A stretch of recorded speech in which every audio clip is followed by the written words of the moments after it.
کا نام جو ہے وہ عقل مند، پر حکمت، عاقل شخص، وہ شخص جس کے پاس اتنی حکمت کہ اللہ تعالیٰ نے ان کو نبوت عطا فرما دی۔ آپ کے والدین آپ کی چھوٹے ہوتے ہی بچپن میں ہی وفات پا گئے تھے۔ آپ کو ایک عورت نے پالا اور اکثر آپ عام بچوں سے علیحدہ رہتے تھے، کھیلتے بھی بہت کم تھے، اور جب کبھی آپ کسی بچوں کے ساتھ جا کر کھیلتے تو آپ کے کھیلنے کا انداز ایسا ہوتا کہ لگتا جیسے کوئی استاد پڑھا رہا ہے اور بچے جو ہیں وہ ان سے سیکھ رہے ہیں۔ اور یروشلم کے اندر ایک فیصلہ جو غلط ہونے والا تھا اس کو آپ نے ہی بچایا خدا داد صلاحیتوں کے ذریعے۔ اللہ نے ایسی صلاحیتیں آپ کو دی تھیں کہ آپ کے اندر فیصلہ کرنے کی قوت بہت زیادہ تھی، اور دراصل یہ فیصلہ کرنے کی قوت اللہ تعالیٰ کی طرف سے خدا داد ہے۔ اللہ تعالیٰ یہ جس کو چاہتا ہے دیتا ہے، کیونکہ ایک غلط فیصلہ آپ کی تمام زندگی برباد کر سکتا ہے، اور ایک بہترین فیصلہ آپ کو قبر کی دیواروں تک سکون دے سکتا ہے۔ اسی لیے حضرت علی المرتضیٰ شیر خدا وجل کریم کو تمام خلفۂ راشدین کے دور خلافت کے اندر آپ کو قاضی جج کے طور پر رکھا گیا تھا، اور حضرت عمر کا یہ فرمان تھا کہ آپ نے فرمایا اے اللہ جہاں حضرت علی المرتضیٰ نہ ہوں وہاں پر عمر کو مت بھیجنا، اور میرے مالک جب تک علی زندہ ہے عمر کو بھی حیات طیبہ دینا تاکہ وہ بھی ان کے فیصلوں کے ذریعے فیصلہ کر سکیں۔ تو سبحان اللہ، حضرت دانیال کا جو فیصلہ تھا وہ کیا تھا؟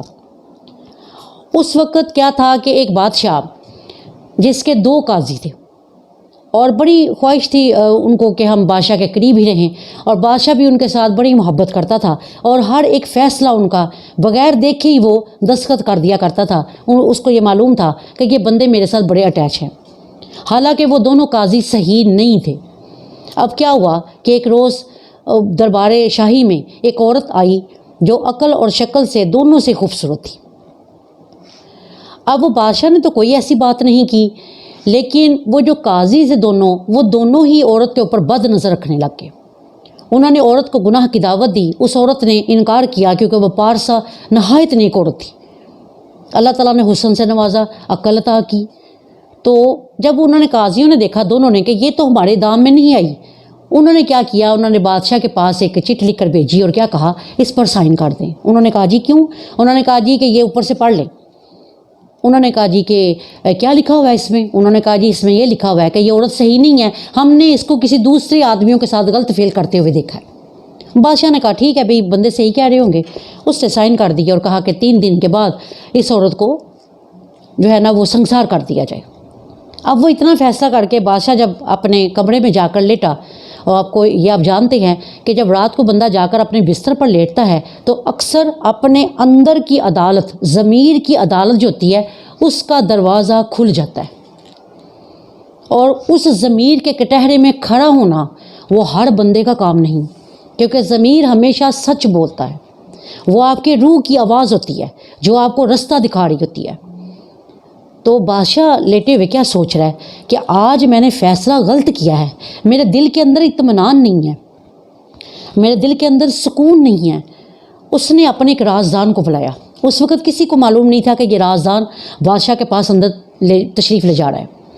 جب اس نے بلایا اس نے کہا یار آج جو ہے نا میں نے جو فیصلہ کیا ہے نا وہ مجھے لگتا ہے صحیح نہیں ہے، اور میرا دل مطمئن نہیں ہے، تو تم ایسے کرو کہ کوئی ایسی راہ نکالو کہ مجھے اس بات کی تحقیق میرے تک پہنچ جائے کہ کیا آیا کہ واقعی وہ عورت جو ہے وہ زناکار ہے، یا واقعی میں اس کو سنسار کر کے اس کی جان میں صحیح حق طور پر فیصلہ کیا ہے۔ اب وہ رازدان جو تھا وہ بھی پریشان ہو گیا، اس نے کہا جی میں نے تو اس عورت کو کوئی ایسا فعل کرتے ہوئے کبھی نہیں کو دیکھا، تو لیکن اگر آپ کو قاضیوں پر اعتماد بہت ہے چلے میں کوئی نہ کوئی سبیل نکالتا ہوں کیونکہ ابھی تو تھوڑا ٹائم ہے۔ انہوں نے کہا جی ٹھیک ہے۔ اب وہ رازدان پریشان حال گزرتا جا رہا ہے، رستے میں سے گزر رہا ہے تو کیا دیکھتا ہے کہ چند بچے کھیل رہے ہیں، ایک بچہ ان میں سے نہایت خوبصورت ہے اور وہ حضرت دانیال علیہ السلام تھے۔ اور حضرت دانیال کیا کرتے ہیں کہ جب اس رازدان کو آتا ہوا دیکھتے ہیں تو وہ رازدان تو ویسے ہی کھڑا ہوتا ہے، سوچ میں گم ہوتا ہے کہ کیسے فیصلہ ہو، کیسے پتہ چلے کہ قاضی دونوں صحیح ہیں یا عورت صحیح ہے۔ اب بادشاہ کے ساتھ بھی وعدہ کر آیا ہوں۔ اتنے میں کیا ہوا، ان کے کان میں آواز پڑتی ہے کہ حضرت دانیال چند بچوں کو آواز دیتے ہیں اور کیا کہتے ہیں آؤ ہم ایک کھیل کھیلیں۔ بچے کہتے ٹھیک ہے، کہتے جلدی ادھر آؤ تم عورت بن جاؤ اور تم ایک سپاہی بن جاؤ اور تم دونوں قاضی بن جاؤ اور اس عورت کا مقدمہ پیش کرو، پھر میں اس کا فیصلہ کروں گا۔ بے عین ہی وہی صورت جو بادشاہ کے دربار میں پیش آئی ہے، بے عین ہی رازدان اس ٹاپک کو سن رہا ہے وہاں کھڑے ہو کر۔ اب وہ عورت بھی پیش، ایک بچہ جو تھا وہ عورت بن کے آ گئی، دو قاضی آ گئے، ایک سپاہی آ گیا۔ اب وہ حضرت دانیال علیہ السلام نے کیا کہا؟ انہوں نے کہا کہ عورت تیرے اوپر الزام ہے، تو کیا کہتی ہے؟ اس عورت نے کہا جی میں کیا کہوں، اب یہ آپ کے پاس جو کہہ رہے ہیں آپ نے تو ان کی بات ماننی ہے۔ تو حضرت دانیال کیا کرتے ہیں؟ آپ نے فرمایا اس عورت کو ایک سائڈ پہ کر دو اور ان دونوں قاضیوں میں سے ایک قاضی کو دور لے جا کر اکیلے کا بیان لو، نہ اس ساتھی کو پتہ ہو کہ میں نے وہاں کیا بات کی ہے اور نہ اس ساتھی کو پتہ ہو کہ میرے آنے والے ساتھی نے کیا میری ہی مطابقت کے اندر بات کرنی ہے یا اس نے کوئی اور بات کرنی ہے۔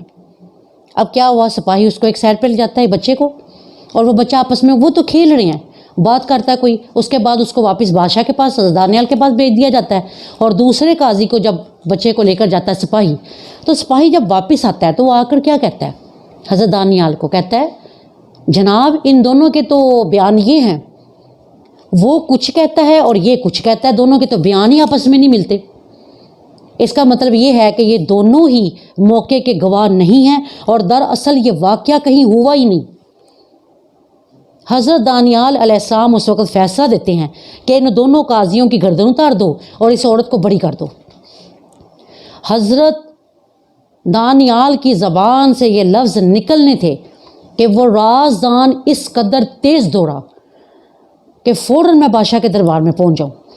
اس نے فوراً اسی وقت جا کے بادشاہ کو بتایا کہ بادشاہ سلامت، آپ نے ان دونوں کی بات کٹھی سنی ہے اور آپ نے فوراً فیصلہ دے دیا، آپ کو یہ فیصلہ اس طرح نہیں کرنا چاہیے تھا۔ اب آپ ایسا کریں کہ صبح ان کو بلائیں اور ان کے بیانات علیحدہ علیحدہ جو ہے وہ قلم بند کریں اور ان کو پتہ نہ چلے رات کو کہ آپ نے صبح ان کو اس نیت سے بلانا ہے۔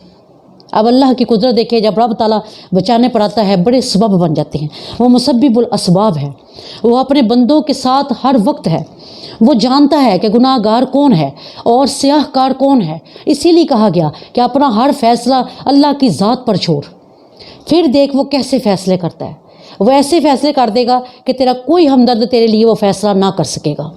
اب کیا ہوا، بادشاہ نے کہا ٹھیک ہے، وہ صبح اٹھا، اس نے صبح صبح ہی ان دونوں کو بلا لیا۔ جب دونوں قاضیوں کو بلایا تو کہا میری بات کا جواب دو، ایک قاضی کو باہر لے جاؤ۔ ایک قاضی باہر چلا گیا، ایک قاضی پاس کھڑا ہے۔ بادشاہ پوچھنے لگا بھئی تم نے اس عورت کو کب، کہاں اور کس کے پاس دیکھا؟ وہ کہتا جی میں نے ان کو سیب کے درخت کے نیچے کسی مرد کے ساتھ زنا کاری کرتے دیکھا۔ اپنے بادشاہ نے کہا ٹھیک ہے تم جاؤ۔ جب دوسرے کو بلایا تو وہ کیا کہتا ہے؟ کہتا جی میں نے ان کو ناشپتی کے درخت کے نیچے یہ سلسلہ کرتا ہوا دیکھا۔ اب بادشاہ سمجھ گیا، اس نے کہا یہ دونوں مکار ہیں اور ان دونوں کے بیانات آپس میں نہیں ملتے۔ اور آپ یہ دیکھیں اللہ کی قدرت کہ ان دونوں نے بندوں کے نام بھی علیحدہ علیحدہ لیے، ایک بندے کا نام نہیں لیا، حالانکہ ان کا پہلے جو دعویٰ تھا وہ یہ تھا کہ یہ ایک ہی مرد کے ساتھ یہ عورت خراب ہے۔ اب کیا ہوا، اب وہ بادشاہ نے جب فیصلہ دیا اس نے کہا اس عورت کو بری کر دو اور ان دونوں قاضیوں کی گردن اتار دو۔ حضرت دانیال علیہ السلام کی اس پر حکمت فیصلے نے اس عورت کی جان کو بچا لیا۔ اس دن سے آپ کا نام پڑ گیا اللہ کا قاضی، اللہ کی طرف سے فیصلے کرنے والا حضرت دانیال، جس کو عیسائی لوگ ڈینیال کہتے ہیں، اکثر وہ نام رکھتے ہیں اپنے بچوں کا۔ حضرت دانیال یعنی اللہ کا قاضی، اللہ کا جج، اللہ کی طرف سے فیصلے کرنے والا۔ حضرت دانیال کو بادشاہ بڑا پسند کرتا تھا اور اکثر امام بہقی نے بھی آپ کا یہ واقعہ جو ہے وہ اپنے کتاب میں شمار کیا، اور کیا شاہ فرمایا کہ آپ کا شمار نہایت اچھے لوگوں میں ہونے لگ گیا۔ 17 سال بھی آپ کی بھی عمر تھی، چھوٹے تھے بھی، اور پارسائی اس قدر، خوبصورتی اس قدر کہ اللہ تعالیٰ نے، ہر نبی پیارا ہوتا ہے، اللہ تعالیٰ کسی نبی کو بس صورت بنا کر دنیا میں نہیں بھیجتے، اور یہ اللہ تعالیٰ کا ایک قانون ہے۔ تو کیا شاہ فرمایا کہ بنی اسرائیل کا زوال کا وقت تھا اس وقت، کہ اس قدر زوال تھا بنی اسرائیل پر کہ تب بھی لوگ اس قدر گمراہ تھے کہ وہ اپنے نبیوں تک کو قتل کر کے، اور ایک روایت میں تو میں نے پڑھا کہ نبیوں کو قتل کر کے ان کے جسم کا شوربہ بنا کر وہ لوگ خود پیتے تھے۔ سوچیں وہ نبیوں کا کیا حال کرتے ہوں گے۔ تو انشاءاللہ تعالی اس کا باقی جو بیان ہے وہ ہم آپ کو کل بتائیں گے اگلی ایپیسوڈ میں۔ اللہ تعالیٰ اس کو قبول فرمائے۔ ربنا تقبل منا انک انت السمیع العلیم۔ مولا صلی وسلم دائما ابدا علی حبیبک خیر خلق کلہم۔